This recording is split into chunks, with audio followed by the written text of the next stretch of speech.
everybody, welcome to the SyncVault channel. Today I'm joined by the wonderful Mermaid Torie, and we're just gonna sit here and chat a bit about YouTube and how she's been getting on during these times. So yeah, I guess the first question to ask you is, how did you get into YouTube? It seems like you've been on here for a couple of years now. Like, what kind of drew you into making videos? I was always someone that recorded everything. I was very much an early adopter of the handheld cameras and smartphones.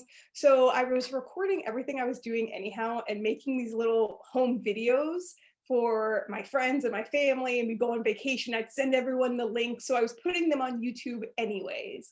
And then I was just like, well, why don't I see if other people are interested in seeing my videos too? So it just kind of started super naturally for me to be like, make my page public and see if anyone had any interest. Oh, so the videos started off unlisted, I'm guessing, for just family, and then you made. Yes. Okay, that makes sense. Are any of these videos then like live on your page now in public, or did you just later on decide that the new content would be the public content? Some of them are still live if you go back to like my very first videos, and they're so terrible and they have barely any views. There's like one of me and my mom paddleboarding. There's one from a vacation with friends that I left up and just to be there. But I did take some things down, and then for a while I was a little bit more weary about what I would put on the page once people started watching. I wanted to protect the people in my life, and I try to always be respectful of what other people want on the internet of them. But there are still a few very bad hidden gems back in the beginning of my channel. I love the name Mermaid Torie. What made you go with that name for your channel? So obviously Tori is my first name, and I was trying to think of something that would be nautical, Florida lifestyle, that sort of thing. And because I have this red hair, people always tell me that I remind them of Ariel. Little kids come up to me in the store and they tell me I look like a mermaid. I have mermaid hair. So I just kind of threw that up and was just like, oh, I'm Mermaid Torie, and I'll worry about it later. And then I just stuck with it because it's very weird trying to like name yourself Yeah, and like give yourself like an alter ego. So I kind of like that it kept my name in it. So I wasn't like completely giving myself a fake name, but leaned into the fact that I know I look like a mermaid or yeah. Ariel. Um, well, you just used the phrase alter ego, which I found quite interesting. Does that mean then that you feel like you put, obviously you're not going to be a completely different person on online, but do you feel like you put a different version of you forward online then when you say alter ego? Or At times there absolutely is where you kind of like switch into this like alter ego of being maybe more confident or boisterous or whatever it is. So I think in the beginning of my channel, I definitely was trying to be a character, be someone that people would find interesting and act like I knew what I was doing. Like, hey guys, it's Tori. Whereas now, as I've been in it longer, my page, I try to show a little bit more transparency and more, real life, me, my husband, my, friends when they come boating, versus in the beginning, it was kind of like, how do I get people to be interested in my content and what do they want to see? And now I'm like, yes, I want to know what they want to see, but also you see me and this is what you get. So if you don't like it, I'm sorry. that leads on to another good question, actually. So you say that now you're a lot more personal on the online. You tend to show your life, your family, all of that. How do you make sure that you don't show what you feel would be too much? Like, how do you kind of know what to hide, I guess, from the rest of the world and keep to yourself? Luckily, I guess, luckily I do all of my editing and all of my content myself. So I have all of the control on what goes out there. So, I've learned the things that like I'm comfortable with. And I've definitely dabbled and tried things, said jokes or done angles or whatever and been like, I don't really like that. I'm not going to do that again. But when it's other people involved, I usually always like ask, I'll be like, hey, can you watch this over? Are you comfortable with this? Are you okay with me posting this picture? Even my sister's in a ton of my content, and like I always like I'll send her a picture before I post it on social media. I'm like, are you okay with this? Because Yeah. I don't have a huge crazy following, but still, I believe everyone should have the ability to decide what of them goes out into like the public eye. Yeah, of course. Um, I'm just looking through your Instagram as well now. I really, really like your content. First of all, how do you, I guess, link to the Instagram side, because your Instagram does help with your YouTube promotion?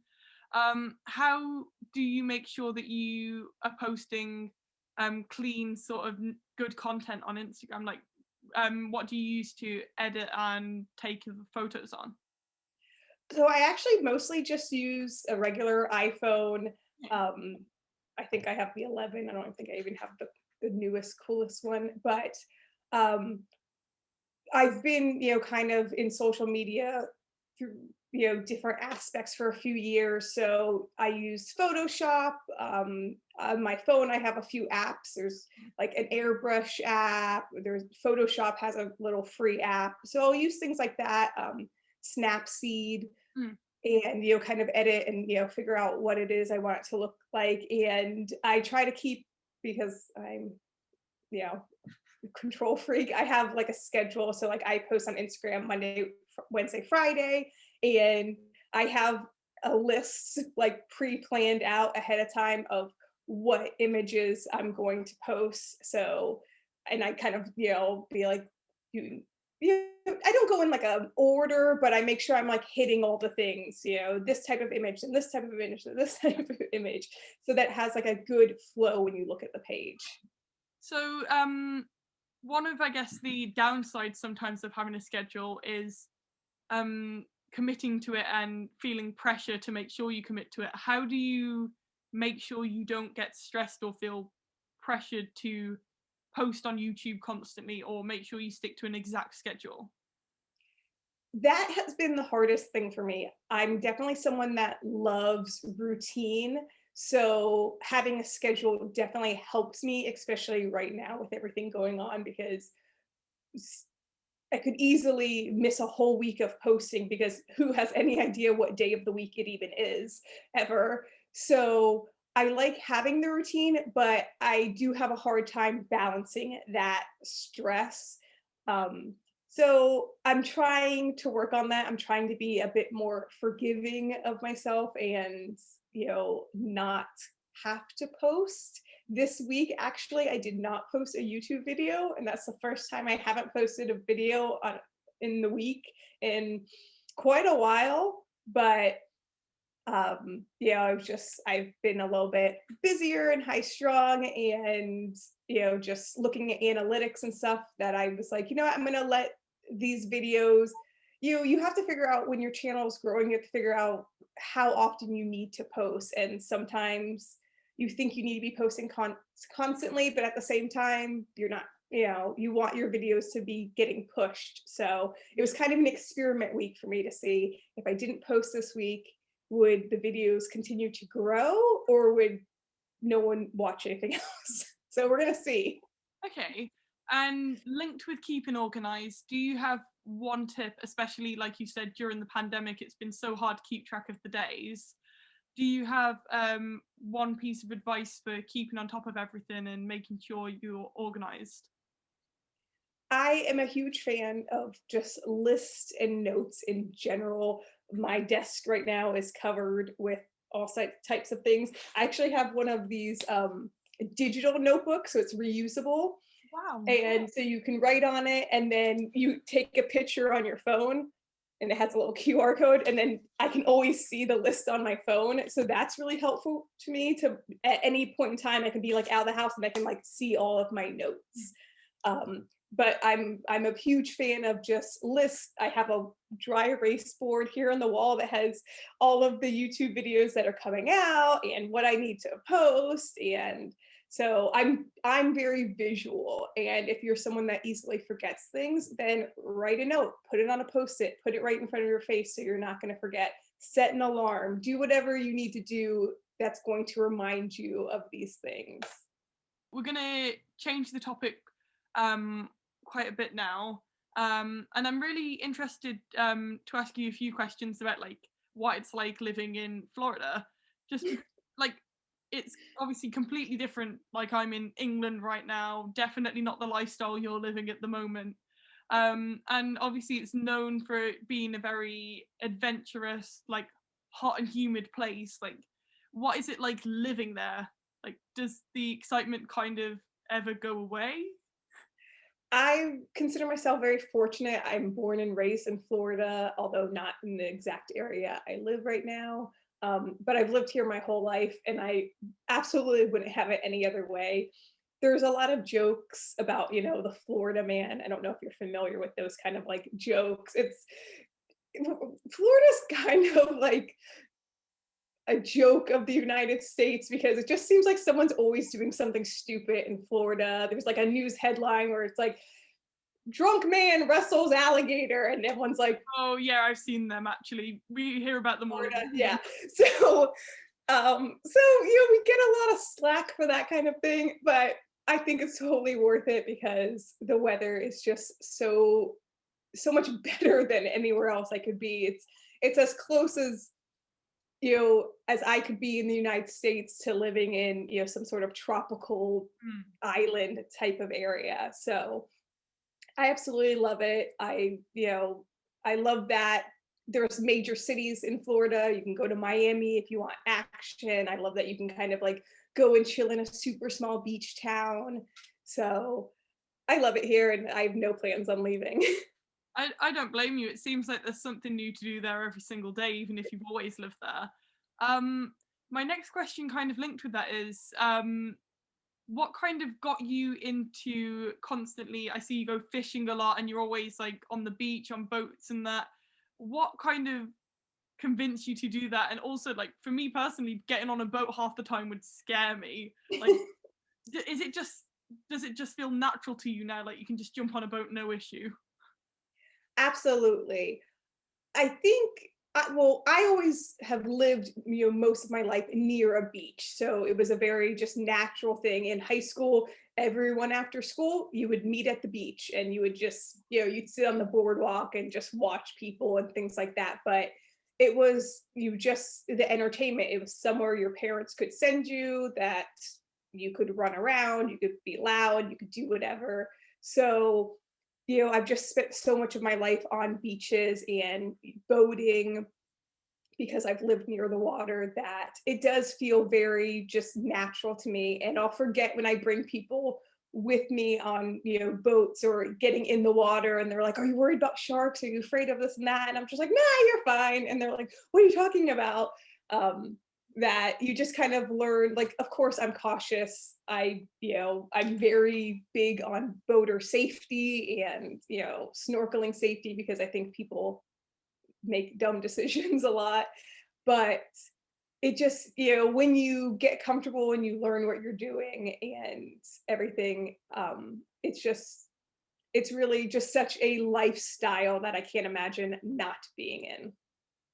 Oh, fair enough. And with the fishing, what got you into that side of things? Is that just being near the sea all the time and So definitely being near water, it's kind of one of the, natural things, the progression of what you're going to do next on the water. But my husband also is very into boating and fishing. So as we've gotten older and kind of like grew out of our, young 20s partying, and we're like, "Oh, well, what are we going to do this weekend?" It kind of was like, "Oh, well, let's go out on the boat and then let's do some fishing." And um, at first it was just kind of like very jokingly competitive, where we'd be like, "Who can catch the most fish today?" Um, and then it just became a thing that we were doing every weekend, all day long.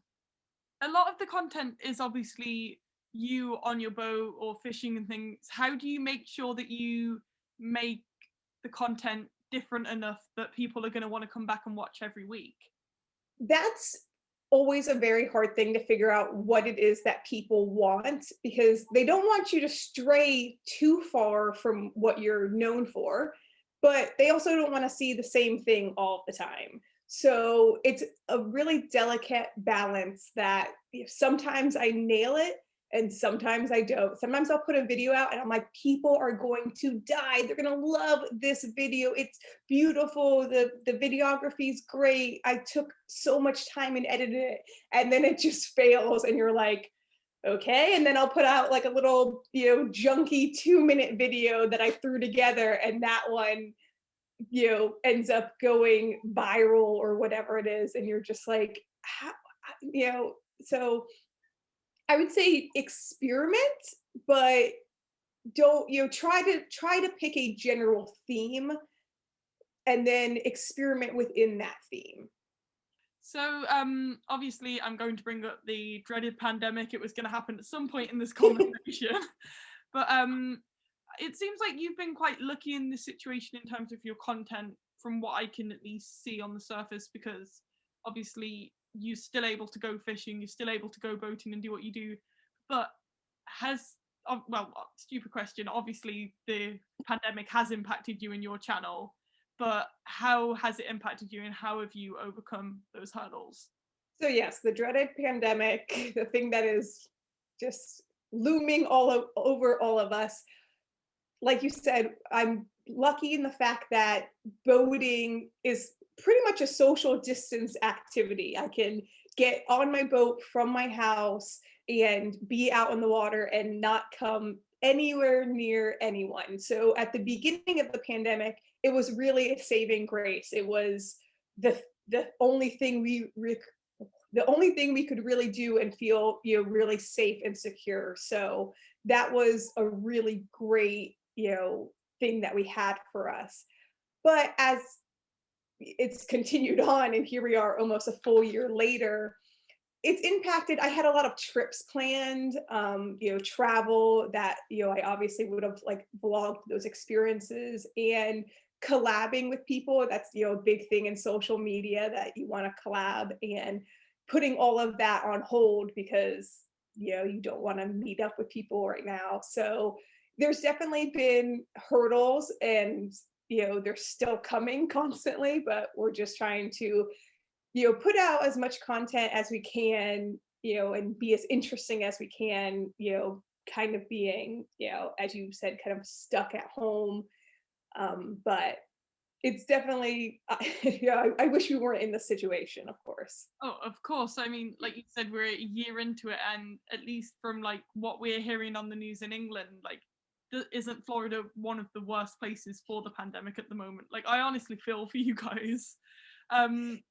But yeah, I guess, how has it kind of impacted your general life as well? Because we do tend to talk about that. Like, for example, like being stuck in the house, as you lost motivation for videos at one point? Like, was there a point where you had to physically get yourself out of bed and go, okay, I'm going to edit today, even if like it kills me?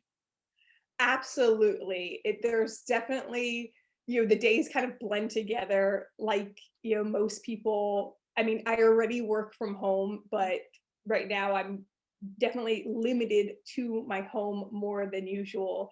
So there are times where, it just becomes this blur of just this doing the same thing every day, and I'm have to force myself to edit or whatever it is.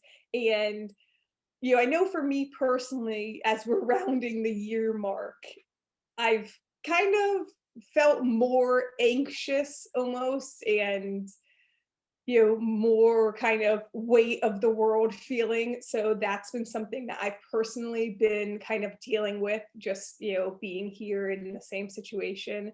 So, I'm trying to navigate that. And like I said earlier, trying to be more forgiving with myself, that if I just, miss a day or whatever, that's okay. It's not the end of the world. Yeah. But it's definitely been hard at times. Okay. Let's try and be more hopeful now. I'm sorry I kind of put the pandemic on you. But I guess, well, I don't know what it's like in America fully at the moment in terms of like how close you are to getting out and that. Like, obviously it's different everywhere in the world, but at least here there seems like there's finally signs that we might be coming out of some form of like lockdown and being able to return to some kind of normal life soon. What is the first thing you really want to do when it's all over?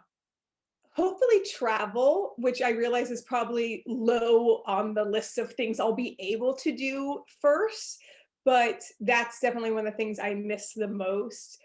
Of course, I could say like, oh, I miss, going to a crowded bar or this and that. But I mean, I realize that those things are going to feel different for a really long time. And even though it's easy to say, like, I would love to go to a concert, I imagine if I went to a concert, even after, this is done, I would be looking around being like, there's so many people around me. So the thing I definitely miss the most is just the freedom to be able to travel, like get on an airplane and go somewhere. Like I miss that so much. Where would be the first place you'd like to travel then? I was supposed to go last year to the British Virgin Islands. I had my whole dream vacation planned, and that has been put on hold, obviously, because they've been closed down and everything. So I'm hoping that maybe next year we'll be able to do that trip because I've already paid for everything and it's just waiting for me. It's looking at me through social media and reminding me that that's where I should be.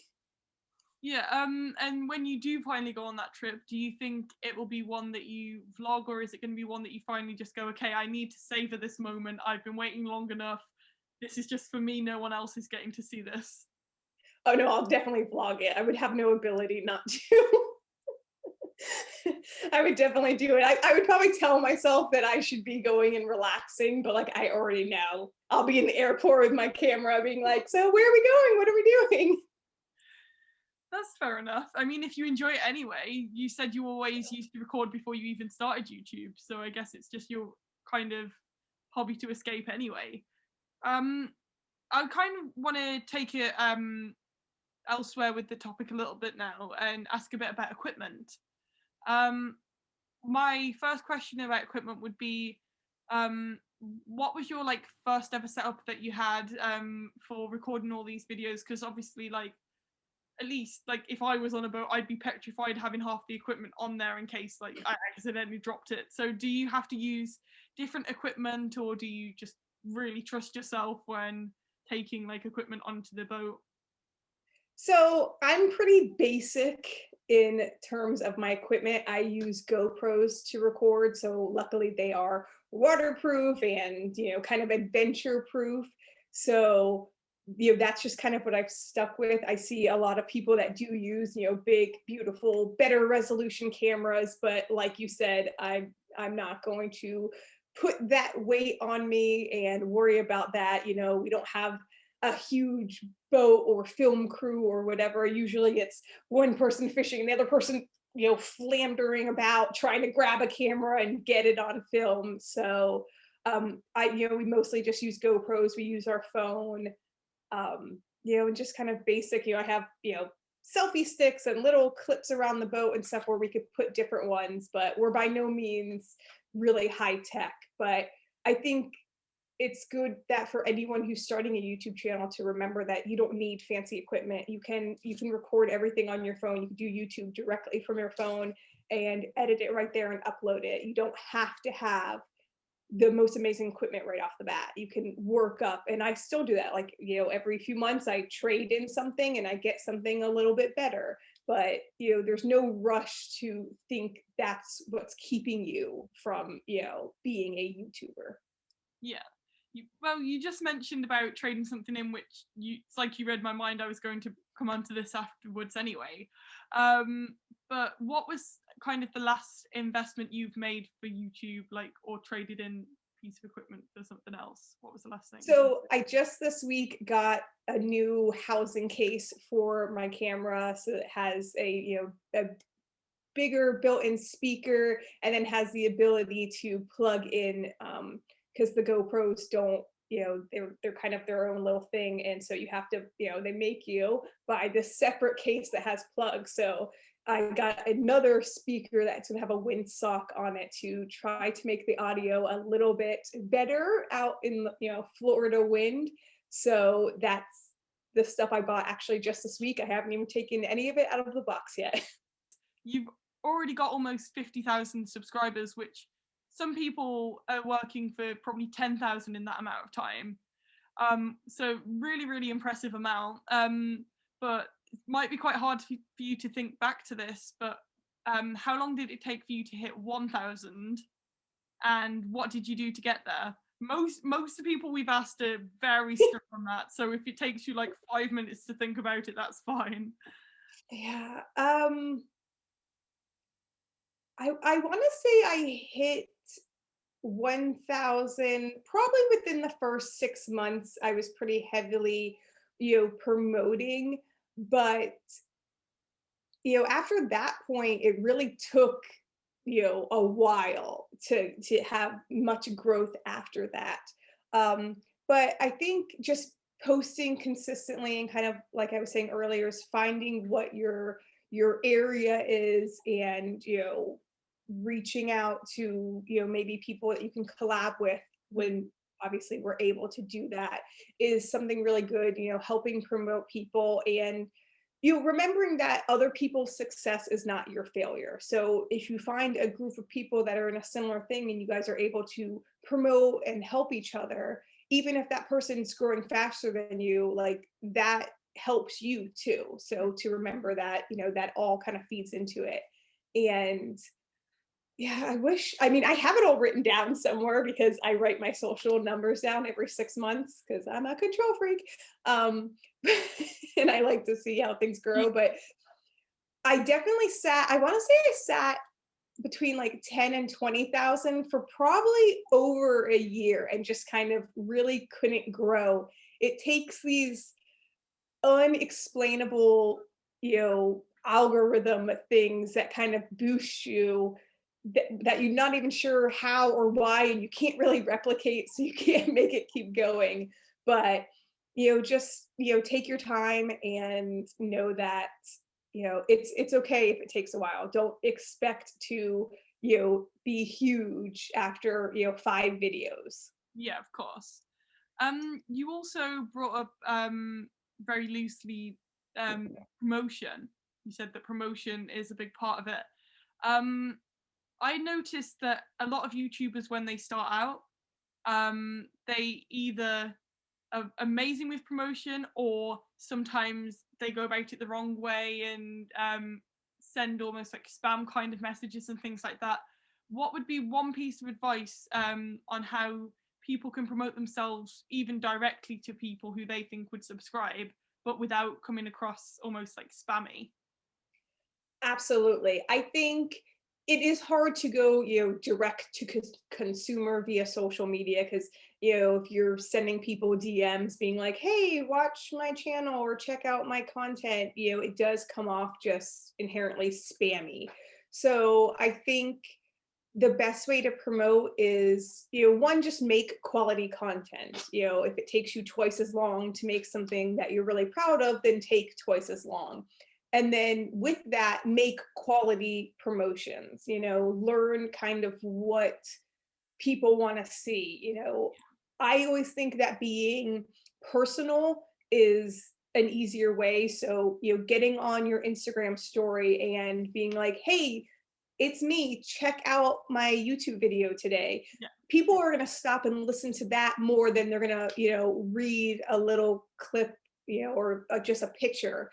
So you want to come off as a real person to them and connect with people, respond to your comments, be friendly, because the people that you're friendly to and you're kind to are the people that are going to be loyal back to you. Yeah, of course. You brought up stories, which is quite a good thing to move on to. Again, kind of with the spam thing, people say upload multiple times to your story every single day, but how many times on average would you say you would post your story a day before you think that maybe people would start clicking off? Like, what point is like kind of the limit for you? I don't know that I even have a point. I will just post all throughout the day, but I am very conscious about what I'm posting. So if I'm posting something that's a promotion, then I make sure I'm not following it up with promoting 5 other things. Yeah. So I might post a promotion and then I might talk a little bit about my workout that day, or go out in my backyard and show my garden and do other things. So I think you can promote as much as you want.